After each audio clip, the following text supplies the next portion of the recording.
रे भैया जाना ही रे। कौची होलो रे? लगाओ तोर मालवा छोड़ के चाल गलो पारे। तोर मलबा नदिया किनारे भुलानी बाबू साथे चुम्मा चाटी करावे। ई बात है रे। ए भैया हमरा तो लगा साका शंभुआ के लेके भाग जैता। ई बात है रे। त हमारा ये जाई ओकरा से पूछे आज आजे फैसला कर ले कि के कर भतार बने मिजे।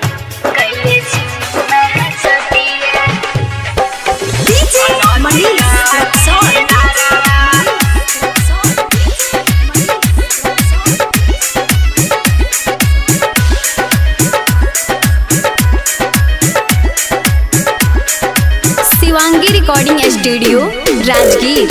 धान रोपे जाएंगे जुलिया अनादिया की नारावा है गे पूजवा अनादिया की नारावा। रोपा रोपे जाएंगे जुलिया अनादिया की नारावा है गे पूजवा अनादिया की नारावा। काबन बाबू साहेब से जुलिया काबन बाबू साहेब से पूजवा लड़ावा ही ना जारिया है गे पूजवा अनादिया की नारावा। झूठो मुठो तोहरा से छोड़ा जोड़ ले लू तरिया रे छोड़ा जोड़ ले लू तरिया। झूठो मुठो तोहरा से गोरा का जोड़ ले लू तरिया रे गोरका जोड़ ले लू तरिया।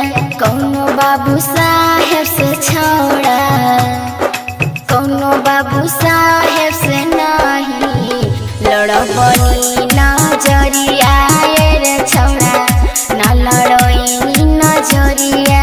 बावन भैया तो ट्रैक्टर का स्पेशल ड्राइवर हखिन। हमरा लगा कि हमर गाना बजावा कि जेही सोकरा से तू नजर लगावही ना।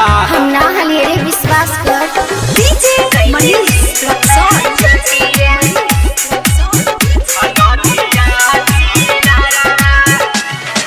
टूट हौले डाइल कैसे जुलिया ओठा हाउ जूसाइला है गे पूजवा ओठा हाउ जूसाइल।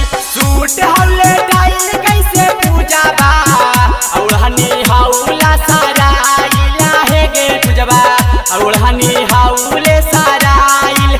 साचे साचे बोला गे ने हवा साचे साचे बोला गे ने हवा लागल कैसे दागावा गे ने हवा लागल कैसे दागावा। ये सब हमरे से तू झूठ बोला था। हम तोहरा के देखनी हता ना बोलली हा तू मोरी का बड़ा संग तोहरा के देखली है जे मोरिया लेके आवत रे। हम ना हलिए मनीष हमरा के बहुत ऐसे कराता रहा हमरा के बहुत दूसरी जगह कराला ऐसे बोला था हम तोरा से छुटा छुटी कर ले।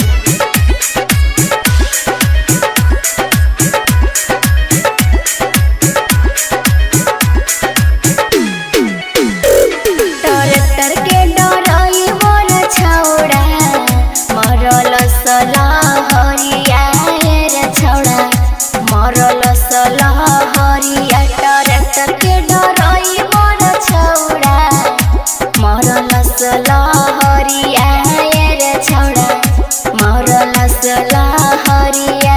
पीछे से आके रे छौड़ा पीछे से आके रे छौड़ा धैले कबरिया रे छौड़ा कैले चुमा छोटिया कैले चुमा छोटिया।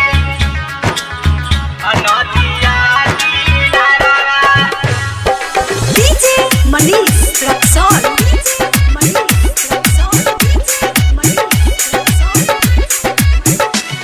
कलेक्टर के डराई पर से नेहावा लड़ावा ही ना जारिया है गे नेहावा लड़ावा ही ना जारिया। कलेक्टर के डराई पर से पूजावा लड़ावा ही ना जारिया है गे पूजावा लड़ावा ही ना जारिया।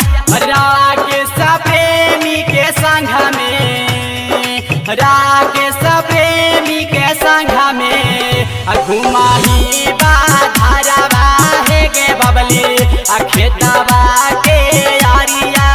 छोड़ा ये हरिंदर अब गलती भइल बा माफ करा। अब हमने दोनों एक साथ में रहब ना। ठीक बा, आज दिन से तोहरा के कोई जोड़े देखनी हम सीधा तोहरा से छुट्टी कर दे। कहा तनी बात अच्छा जवन भइल गलती रे बहाना कर दे रे मफवा रे बहना कर दे रे मफवा। जवन भइल गलती रे बहाना कर दे रे मफवा रे बहना कर दे रे मफवा। राइटर हरेंद्र के काबू राइटर हरेंद्र के काबू छोड़बै ना हाथवा रे छोड़ा कहहिया सचवा। Shivangi recording studio Rajgir.